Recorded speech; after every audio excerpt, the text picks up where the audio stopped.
Welcome to a special Sunday episode, Bengals and Brews. Today I'm going to be joined by none other than Mr. At Wright Report himself, Malik Wright. Everybody knows free agency time. This man, credentialed media member, huge guest for us. Glad to have him. None other than Malik Wright himself. Hey, Malik. How's it going, Dale? Appreciate you having me on, man. I appreciate you joining us. This is huge for us. We're just starting this out, and you agreeing to come on is huge for us. I know you got your show coming up this week. You want to go ahead and talk about that?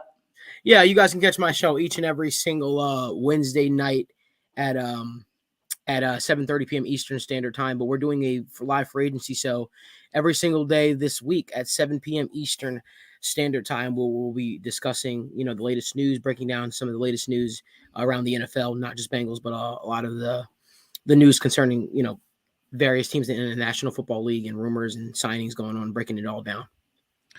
Yeah, not a whole lot of news over the weekend when it comes to the NFL. I've seen a little bit of smoke about maybe Marcus Mariota to the Colts.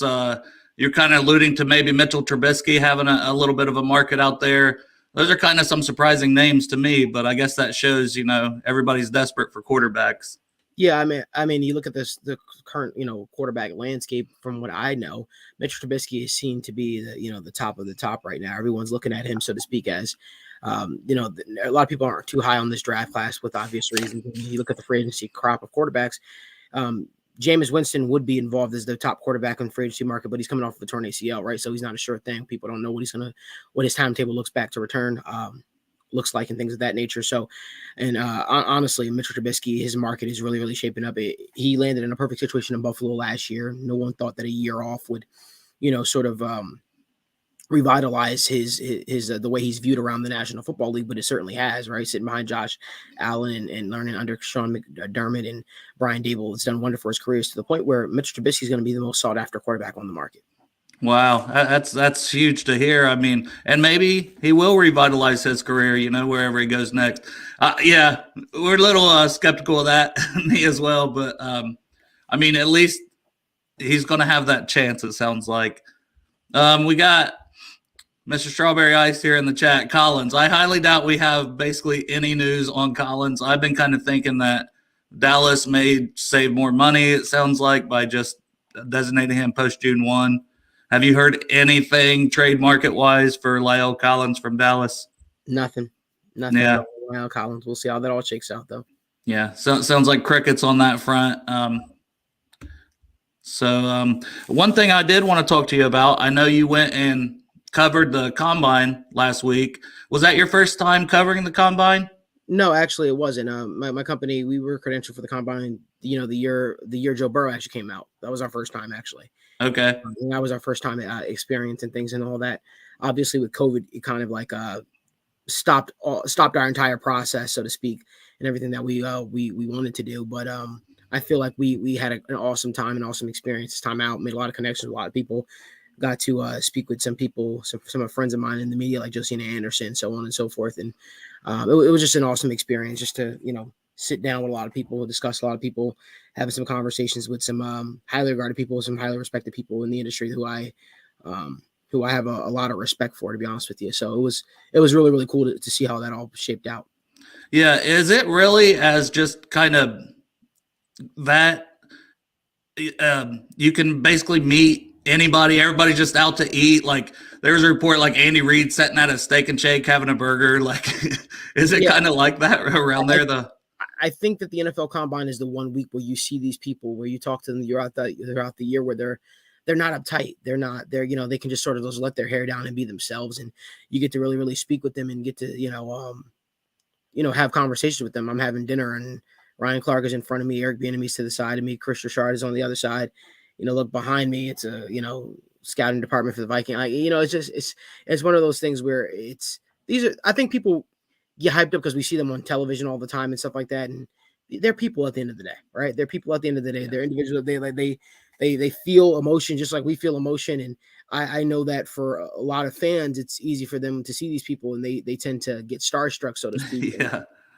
But, at the end of the day, I think that based off a lot of conversations that I had, even my first time at the Combine, because I definitely would say my first time at the Combine, it was it was never a starstruck moment for me because I had been around a lot of coaches, GMs, and stuff like that before in past work that I've done before in the past.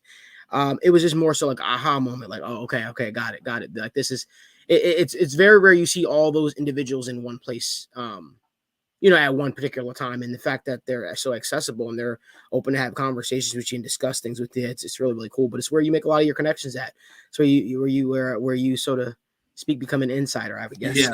Yeah, and you would know a thing or two about that. I mean, if we want to talk about last year's free agency, I mean, I can't even. It was basically every player we got. There was either a GIF or there was some hints. There was some talking about your favorite snack. Cheetos, I did not see Chidobe Awuzie like on our radar at all. So I mean, and then for anybody that doesn't follow Malik, I mean, you definitely should be. But he's gonna give you hints. Is that how you kind of plan to do some of the news again this week? Who knows? I'm a wild card.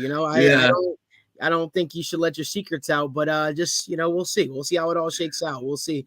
I might do something completely different this year. Who knows? I might go back to boring traditional and just write the news, or I might, get a little fancy, song lyrics or something like that. Who knows? It's a lot of stuff running through my mind. Who knows? Yeah, you got to stay tuned. You got to follow him on Twitter. You got to follow TWSN, the Right Way Sports Network, and make sure you're tuning in for his free agency specials because could be some news there. You just never know. Absolutely. We had a comment up here, somebody talking about Gronk or CJ. I know we're not going to get in necessarily names too much as far as free agency goes. Is there anything with Gronk's market at all? Is it strong? Is he even planning on playing this year? Gronk, from what I understand, Gronk is planning to play this year. But the fact of the matter is, regardless if Gronk's market is strong or not strong, it's all about where Gronk wants to be, right? If it's Gronkowski, he's one of the greatest tight ends to ever play the game of football. He's going to have a market. There are going to be teams that are going to be interested in signing him. The Falcons will be interested in signing whatever teams will be interested in signing him. I expect all 32 teams to have some level of interest in signing Rob Gronkowski, if not for anything, to have a red zone target. You know what I mean? He's a big body guy who can still make contested catches. It's all about where does Gronk want to play, and that's not something that I can answer. That's not something anyone can answer. Yeah, when you've had a Hall of Fame career, I mean, at this point in his career, he can pick and choose what he wants to do and where he wants to go. So that is pretty cool. Over under 2.5 offensive line signings, in your opinion. No news, but do you feel like we'll have over or under 2.5? We'll see. I'm trying here. I was trying to. So I'm hoping. I mean, we've seen some of the big names. Do you think we'll be in the market for some of these guys that typically are going to get 40, 50 million guaranteed? That's not something the Bengals normally do. I think that the Bengals understand that they need to improve the offensive line, and I think they're going to do everything in their power to do that. And I will say that I think the offensive line will look very different next year. Okay.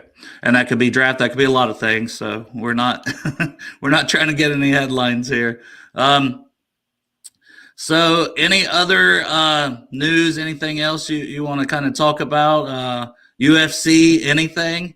I know we're Bengals and Brews, but I mean, you're always covering UFC. You cover a lot of things. Yeah, man. We do a lot. I have an awesome team here at the Right Way Sports Network, man. And I apologize, Dale. I feel bad because you caught me at a time where I can't say much. Man. I know. And I'm trying not to ask too many. Yeah, I feel bad. I feel like I'm giving you the silent treatment. I don't mean to, man. But just have a lot of respect for the relationships that I've built and stuff like that. So understandable. For obvious reasons, I can't divulge too much information or go into it. Just, especially with not even being legal tampering period yet. I don't want to make any headlines with that. But no, I think that my team here at TWSN, we do a fantastic job. They do a fantastic job of covering all the sports. If you're a UFC fan, if you're NBA fan, if you're an NFL fan, we have around the clock coverage, every single, day of the year. So we got ridiculous amount of articles and content coming out on our site and on our YouTube channel and things of that nature. So definitely make sure you follow TWSN, not just me, follow TWSN, because like I said, I have a very, very smart team, and I'm very, very proud to, have them working alongside with me. So. Well, I want to stick with UFC for 1 minute. I know you're a big Jorge Masvidal guy. Yeah.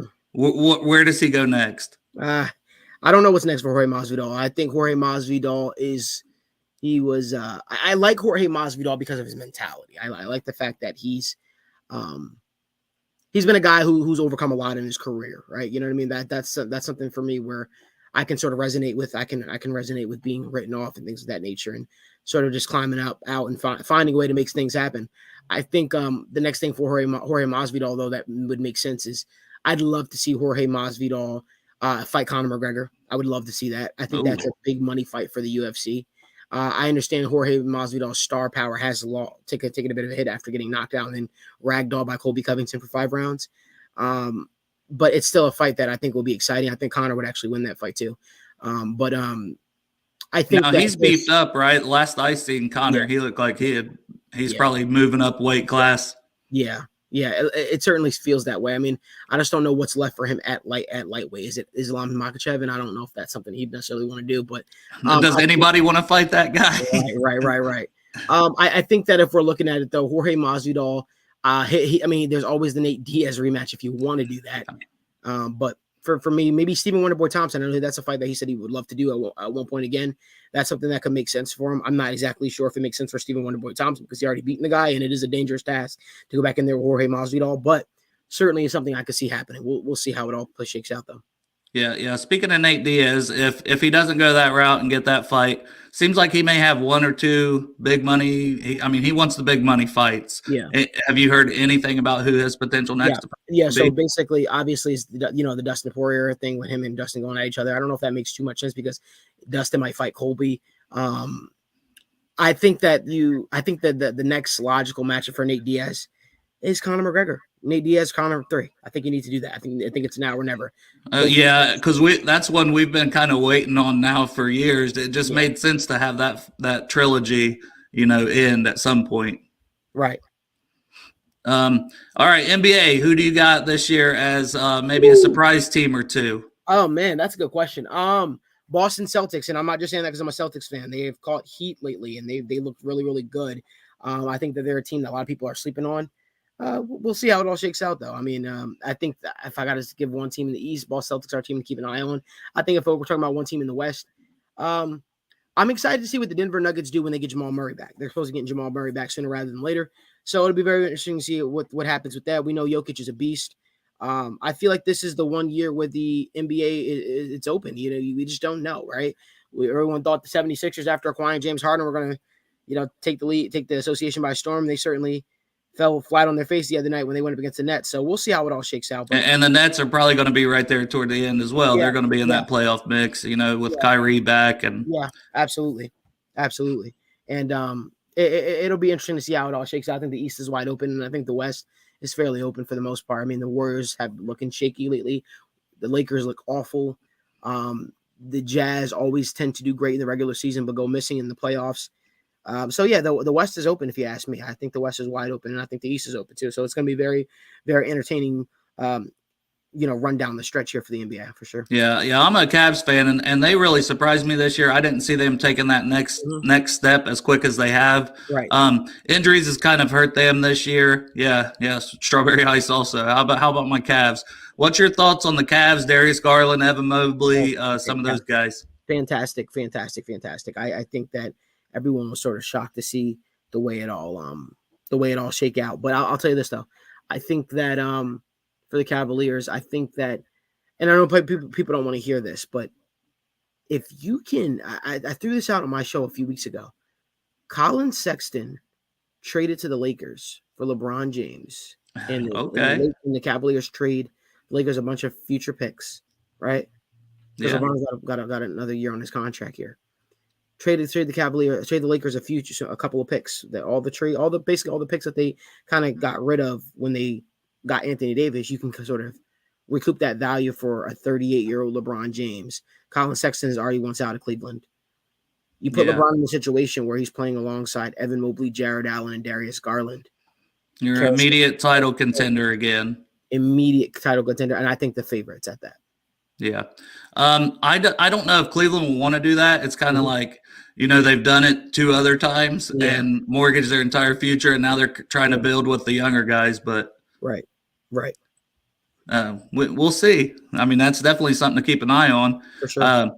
And if LeBron wants out of the Lakers, he's going to be out of the Lakers. LeBron pretty much can do whatever LeBron wants. Very similar to Gronk. I think we're seeing tea leaves right now of LeBron wanting out of Los Angeles too. Yeah. I mean, he looks done there. Yeah. And I mean, he's still amazing. A couple 50-point performances in a row, like very well done. We're a little bit back to Bengals, since we are Bengals and Brews here. Any thoughts on potential draft targets or positions? I don't. I think it's too early in the process to say just yet, especially being at 31. You just don't know who's going to be available. It's different. It's a huge gap from being at 5 to 31. But I definitely think the Bengals are going to put themselves in a position to draft best player available. Yeah, and I mean, we'll know more after this first week or two of free agency, Yep. And then we can start zoning in. Okay, did we bring back a corner? You know, maybe I think there's some very good corner depth in this draft.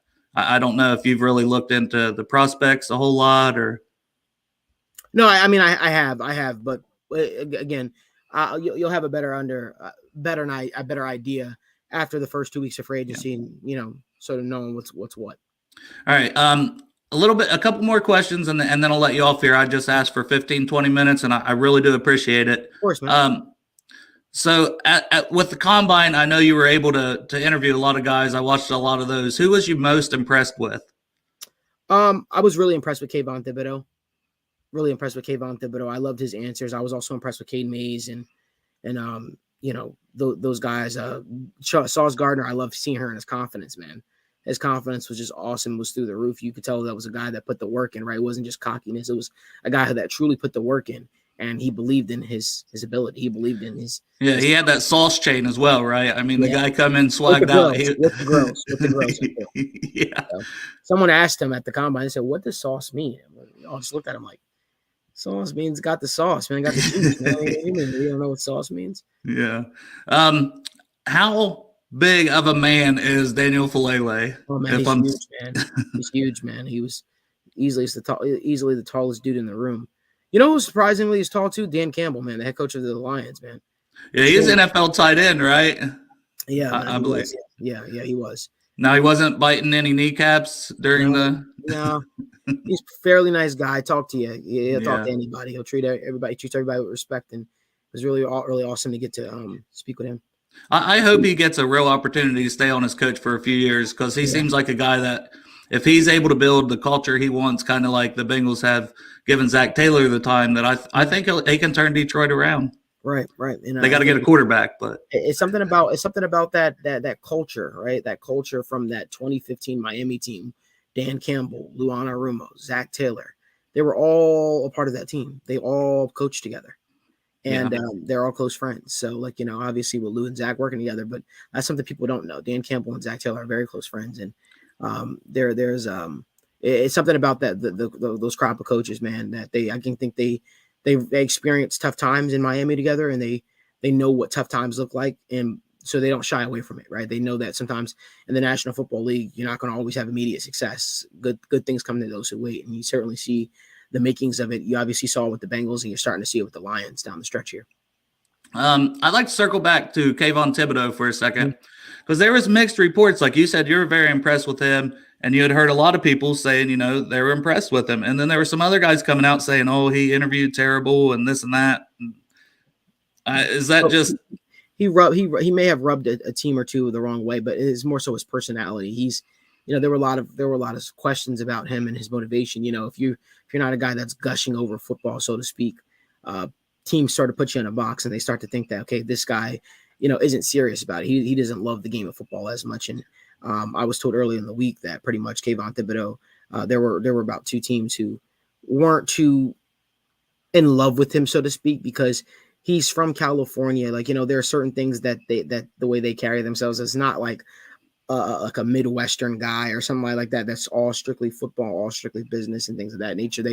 So Kayvon Thibodeau does think about, his future. He does think about, setting himself for